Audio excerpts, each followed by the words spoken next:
It was the kind of quiet Saturday morning that most people in the suburban neighborhood of Willow Creek loved. The sun was shining, birds were singing, and children's laughter echoed down the streets. It was, however, far from a peaceful morning for one person. Karen Wills, the newly appointed head of the Willow Creek Homeowners Association, HOA. Karen had always considered herself a paragon of responsibility. With her perfect, freshly manicured lawn, her gleaming white picket fence, and her crisp, perfectly pressed blouse, she was the embodiment of suburban order. She took pride in maintaining the pristine appearance of her neighborhood. No cracks in the sidewalk, no unruly lawns, no unapproved decorations. It was her mission to make sure Willow Creek stayed as flawless as the day it was first built. So when the HOA meeting was held every month, Karen was the one who did all the talking. She drafted new bylaws, made proposals, and passed motions. Everyone else in the HOA was happy to just sign off on whatever she suggested. After all, what could be wrong with a neighborhood as immaculate as Willow Creek? But Karen's grip on power was about to be challenged. It started innocently enough. Karen was walking her Yorkshire Terrier, Mr. Fluff, down the tree-lined street. She had her coffee in one hand, her phone in the other, checking emails from other HOA members. Life was good, and everything in the neighborhood seemed to be in order. That was until she reached 238 Maple Avenue. There it was, in full sight, a bright green fence. A fence. Karen's blood ran cold. The color was blinding. It was not the neutral shade of beige or off-white that she had personally approved in the HOA guidelines.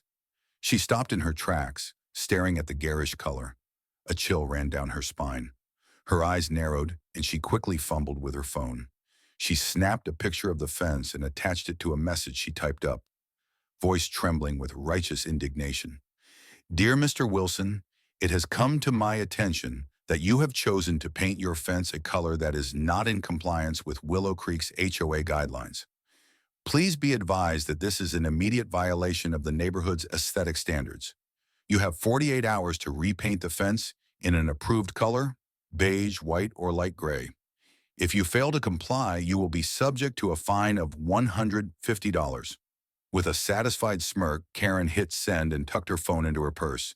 She didn't even realize that she was still standing in front of the Wilsons' house, staring at their fence, when Mr. Wilson himself came out to collect his mail.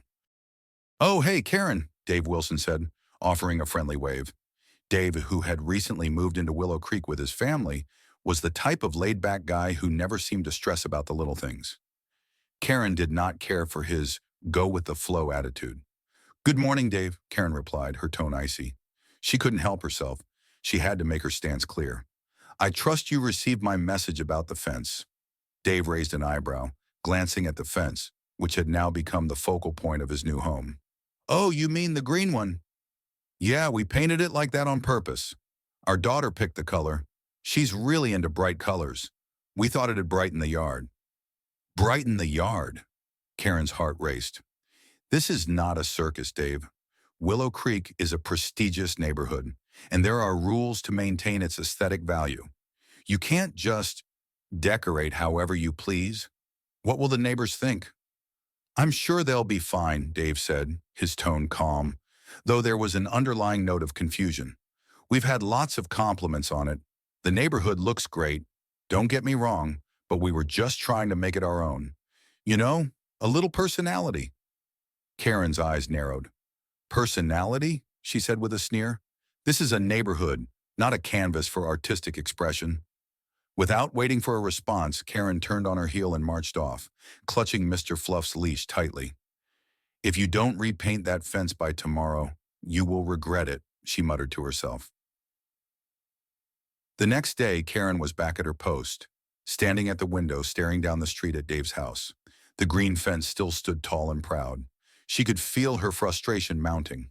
After about an hour, she could take it no longer. She marched down to the Wilsons' house and knocked on the door. Dave answered again, this time holding a cold drink in his hand. "Hi, Karen," Dave greeted her, a little less surprised this time. "Dave, this is not acceptable," Karen said, her tone cold. "You've failed to comply with the HOA's rules. Your fence is a violation, and I'm going to fine you. I have all the paperwork ready." "Look, Karen, I don't mean to cause trouble," Dave said, But we really like it this way. I even spoke to a few neighbors and they don't mind the color. In fact, they think it's a fun change. Not everything has to be so rigid. We're a community, right? A light bulb went off in Karen's head, though it wasn't a good one. Dave was trying to rally the neighborhood against her, and the idea of people questioning her authority was too much to handle. No, no, no, she snapped. You can't just do whatever you want. This neighborhood needs order, structure. You're not above the rules, Dave. And with that, Karen left, convinced she had done her duty. But when she returned home, she found an unexpected surprise. A petition had been circulated around the neighborhood by Dave, one that had garnered support from nearly every single homeowner. Karen was not just facing one defiant homeowner, she was facing a revolt. The following HOA meeting was tense.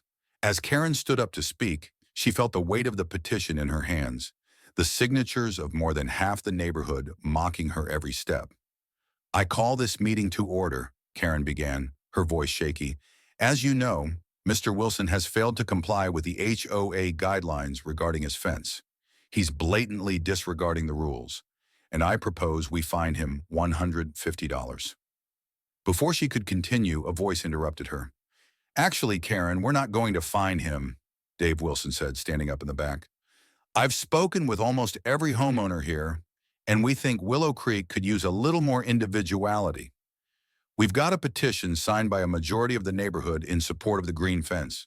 The rules are important, but so is community spirit. The room was silent as Karen's face turned a shade of red she hadn't experienced before. This is ridiculous, Karen muttered, but it was no use. She was outnumbered. The neighbors had spoken, and she couldn't force them to comply with her vision of perfection. The green fence stayed. In fact, it became a bit of a local landmark. Over the next few weeks, more neighbors started embracing small, personal touches. Flowers that weren't approved in the guidebook, fences with unique designs, and even a few quirky garden gnomes. Karen was beside herself. The chaos, the anarchy. But over time, something unexpected happened. Karen realized that for the first time in years, she saw the neighborhood in a different light. It wasn't just about perfect lawns and identical houses. It was about people living in harmony, expressing themselves, and feeling at home. And while Karen didn't love the changes, she started to soften. Maybe a little green here and there wasn't so bad. Maybe a neighborhood could be both beautiful and full of personality. From that day forward, Karen, still K,